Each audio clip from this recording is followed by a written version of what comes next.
Magandang araw po sa inyong lahat mga kababayan at welcome back dito po sa PNR at ito nga mga karibin natin, balik Blue Ribbon.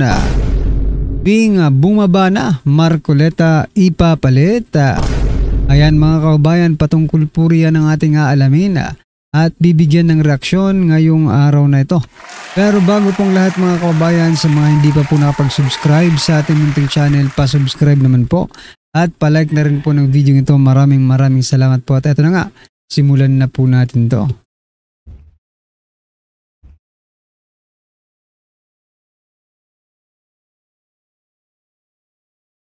Then mga kababayan, bago po natin muling i-play ang video ito, pasadahan po muna natin ang mga nagte-trending na mga balita dito po sa mundo ng social media at unahin na po natin to.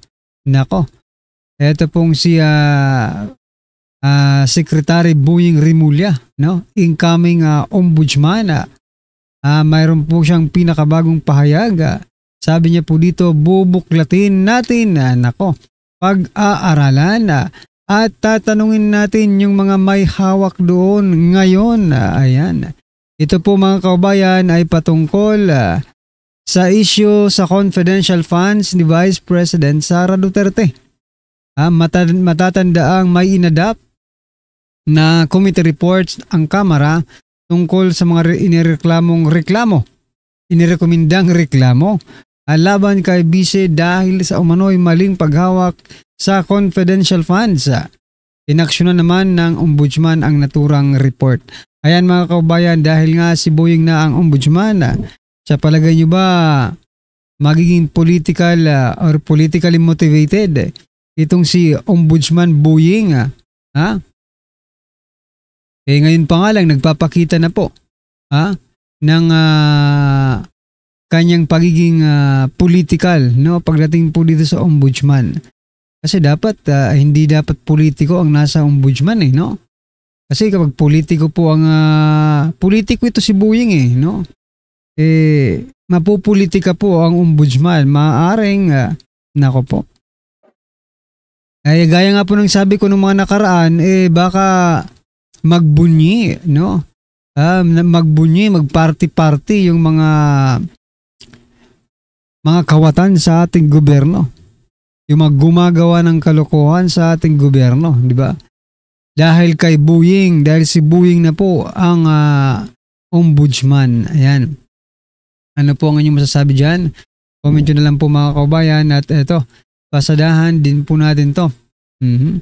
Marcos administration tinanggalan ng security si VP Sara. Ayan.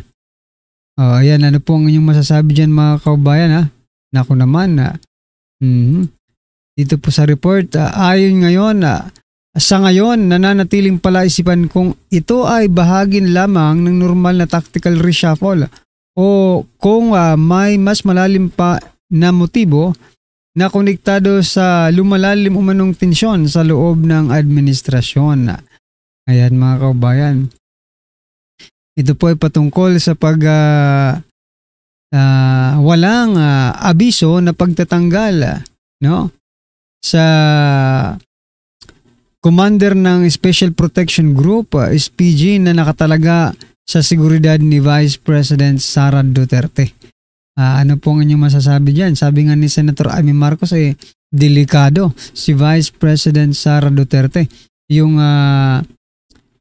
yung kapakanan ni Vice President Sara Duterte ang dapat bigyan ng pansin ngayon sapagkat si Boying na ang ombudsman at ganito pa ang nangyayari. Ombudsman si Boying tapos walang tinanggalan ng commander yung kanilang security. Nako po. Ano kaya ang mga ibig sabihin nito? Kasi palpak po yung nila, yung plan A, yung yung People's Initiative hindi nagtagumpay. Yung impeachment hindi rin nagtagumpay. No? Wala na silang choice. Ano kaya ang gagawin nila? Nako po. Ito pa mga kababayan, pasadahan din po natin to. Nako. Iglesia ni Cristo may panawagan sa Marcos admin. Ito, pakinggan po natin to mga kababayan. Payagan po ninyo na basahin ko na. Ito pong statement ng Iglesia ni Cristo galing po sa tagapamahalang pangkalahatan kapatid na Eduardo V. Manalo. Pahayag ng Iglesia ni Cristo tungkol sa mga investigasyon ng malawakang katiwalian sa mga flood control projects. Ang Iglesia ni Cristo ay payapang nagmamasid sa kasalukuyang nagaganap sa Pilipinas, kalakip ang pananalangin sa Diyos na sana ang makapamayani sa ating bansa ay ang kapayapaan at katarungan. Ang mga pagtatalo-talo at pag-aalitan na ibinunga ng malaking eskandalo ng katiwalian sa libu-libong flood control projects ng kasalukuyang administrasyon at ang mga pag-aawayang pampulitika ang dahilan ng mga kaguluhan ngayon sa ating bansa. Nakita namin ang ginawang hakbang ng pamahalaan sa layuning alamin ang punot dulo ng mga napaulat na mga anomalya sa mga nasabing proyekto. Bukod sa sinimulang mga pagdinig tungkol dito ng Kamara at Senado, ay itinatag din ang Independent Commission for Infrastructure, ICI. Tulad ng maraming Pilipino, naghihintay din kami hindi lamang sa magiging resulta nito na dapat ay totohanan at mapagtitiwalaan, kundi kung paano ito maisasagawa ng walang pag-aalinlangan. Gaya ng nararapat, kailangang mapanagot ang pinakaugat ng mga pagnanakaw ng daan-daang bilyong piso sa kaban ng bayan sa panahon pa naman ng paghihirap ng mga mamamayan. Ito ay para mailapat ang katarungan at harinaway upang hindi na tularan pa ng iba. Subalit, hindi ito magagawa kung ititigil na ang investigasyon ng Senado, gaya ng napapabalitang gagawin ng liderato nito dahil sa hindi malinaw na dahilan. Gayun din, hindi rin makatutulong ang investigasyon ng ICI sa palihim nitong pag-iimbestiga. Ano pat anuman ang maging resulta nito ay posibleng hindi maging katanggap-tanggap sa mga mamamayan at makadagdag lamang sa nagaganap na kaguluhan at kawalang katiyakan. Kailangang bukas at dapat masaksihan ng sambayanan ang mga pagdinig sa isinasagawang investigasyon. Naniniwala kami na para magkaroon ng kapayapaan, kailangang patuloy na imbestigahan ang malawakang katiwaliang iyon at isagawa ng may transparency at walang kinikilingan o pinagtatakpan. Isa itong kahayagan ng sinseridad ng mga kinauukulan. Nakalagda po ang kapatid. So yan mga kabayan, dalawa po ang pinoint out dito Una, yung pagpapatuloy ng investigasyon sa flood control anomalies. Pangalawa po, yung ICI, di ba? Dapat isa publiko po nila yung ginagawa nilang mga hearing. Kasi ayon nga dito, hindi magiging katanggap-tanggap sa taong bayan ang magiging resulta ng kanilang investigasyon, whether or not it is truthful, di ba? Dahil nga hindi nila ipinapakita kung paano nila nakuha yung mga ganong resulta, ganong mga bagay-bagay, hindi po agad-agad na magtitiwala ang taong bayan. Bagkos, ito pa nga ay sabi dito ay magdudulot ng kaguluhan. Kasi hindi nga wala kayong transparency. Ano po ang inyong masasabi dyan mga kabayan? I-comment nyo na lang po. At eto, si President Bongbong Marcos Jr. po, binigyan po ng kalabaw ang mga AITA. Sa pagbibigay po ng kalabaw na yon mga kabayan, wala po tayong naramdaman ni isang, I think, ewan ko lang hindi naman tayong binigyan, pero para sa akin, wala naman tayong naramdamang pagmamahal doon po sa kanyang ginawa. Parang no effect sa ating mga ordinaryong Pilipino.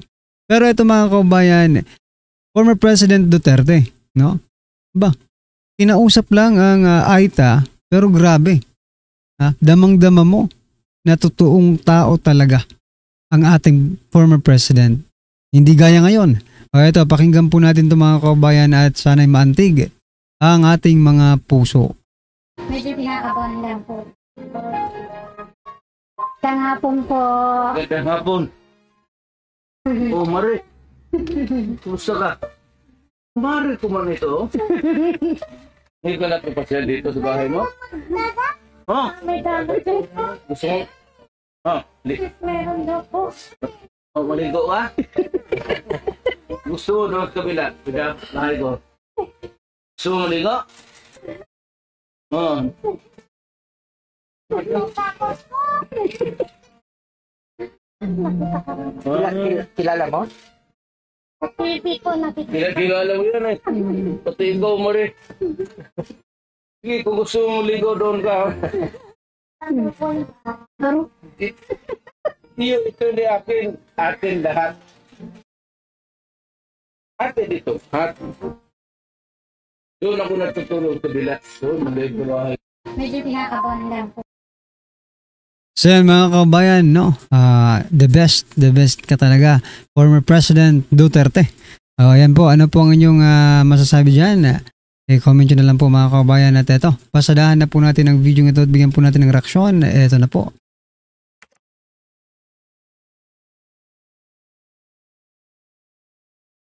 Ito ang malaki at magandang balita na dapat malaman ng taong bayan. Tila totoo nga ang kumakalat na balita na magkakaroon muli ng malawakang regodon sa Senado matapos ngang bumaba sa pwesto ang senador na si Ping Lacson bilang chairman ng Blue Ribbon Committee. Kaya't mukhang mababalik na nga muli sa pwesto ang senador na si Rodante Marcoleta. Gaano kaya ito katotoo? Ating alamin. Pero bago tayo magpatuloy, kung bago ka pa lang sa aking channel ay huwag mo nang kalimutang mag-like, comment at mag-subscribe para lagi kang updated sa mga susunod nating video.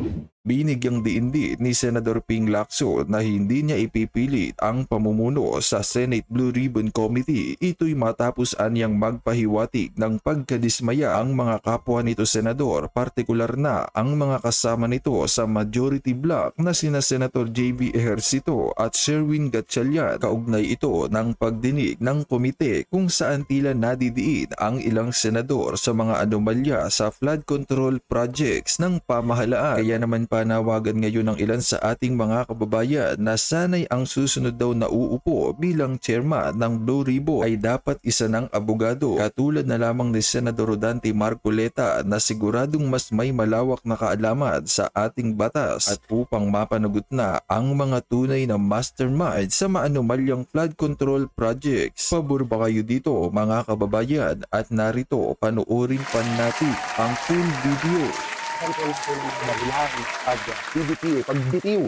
Pagbibitiw ni Senator Ping Lacson bilang chairman ng Blue Ribbon Committee. So, ngayon viral ngayon at nabigla din ang lahat. Oo, dahil mukhang kada linggo po ata may mga bago tayong Senate President at chairman sa Blue Ribbon Committee. Ngayon, talagang natutuwa ang taong bayan dahil dito sa pagbitiw ni Senator Ping Lacson bilang chairman ng Blue Ribbon Committee. Natutuwa sila dahil mas ginusto talaga ng taong bayan yung pamamaraan ni Senator Rodante Marcoleta doon sa nangyaring sa unang hearing sa Blue Ribbon nung si Senator Rodante Marcoleta pa po yung chairman ng Blue Ribbon.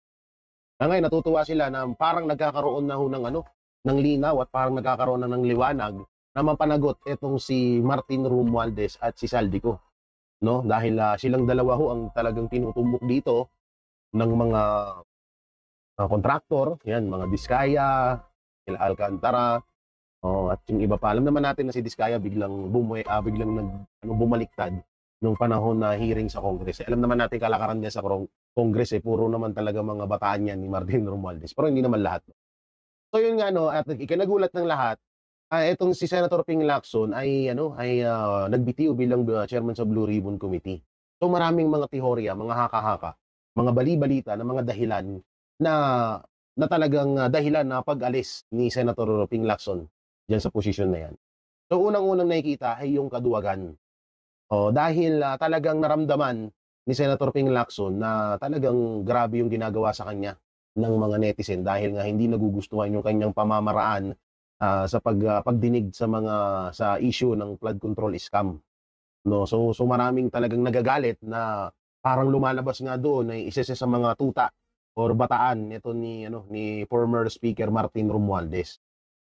At dahil nga doon talagang naungkat muli yung mga issue ni Ping Lacson, katulad na lang nung issue niya sa Kuratong Baliling at yung iba pang mga issue niya. So siya rin naman din ay talagang may mga itinatagong sikreto na talagang unti-unti nang nabubunyag at ayun yung iniiwasan niya na mangyari. At yung galit kasi din ng taong bayan sa kanya. Dahil may mga pagkakataon kasi na doon sa Tenet Blue Ribbon, may mga pagkakataon doon na lantaran na talagang parang inililihis ni Ping Lacson yung issue pag Martin Romualdez at Marcos Jr. na yung nababanggit ng mga witness na tinuturo sa flood control scam. So doon pa lang, at ipapaalala ko sa inyo, katulad na lang nung sinabi ni Orly Cotesa na habang nagsasalaysay itong si Orly Cotesa ay halos parang papunta na sa Malacanang ang kanyang kwento, na kaagad binali ni Senator Ping Lacson. So siguro napanood nyo na yung video na yun, hindi ko na ilalabas dito yung mga clip na yun. No?